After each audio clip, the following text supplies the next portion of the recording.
Today I messed up by buying salt. Technically not today I messed up, but today I finally figured it out.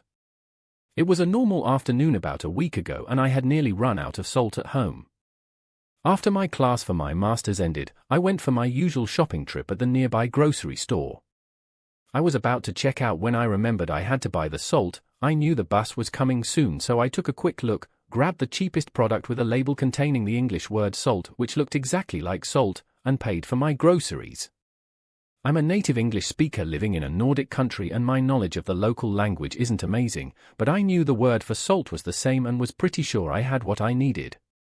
Fast forward a week and my old container of salt has completely run out, so I used the new one to make my usual dish of vegan mashed potatoes and greens, with oil instead of butter. It tastes incredible. A minute or so after I finished sprinkling it, I smelled a very strange smell and felt a sensation in my nose that can only be described as a worse version of the water up the nose feeling.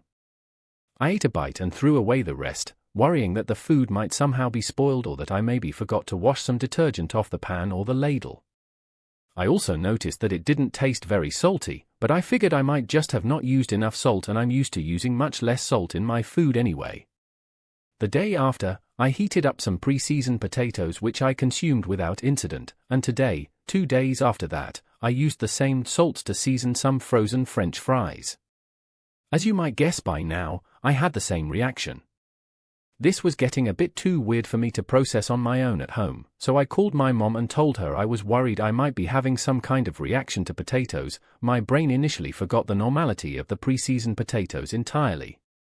Step by step, I started to put things together and realized that it must have been one of the spices I was using, and the only spice I hadn't put in my food before this mess started was the salt.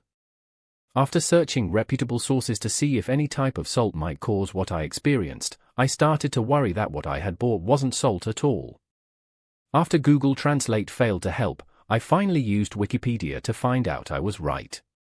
When I bought it, I had noticed that the label read something like heart salt in English. It turned out that rather than sodium chloride, I had bought ammonium bicarbonate, a leavening agent used in many baking products which can irritate the nose. I was aware of the compound but not of its old name, salt of Holzhorn, from which the name still used in many Nordic countries derives. Tomorrow I'm going to go and buy some real salt so that I can enjoy the taste of the food I make again. TLDR, bought what I thought was salt but was very much not salt due to a misunderstood translation.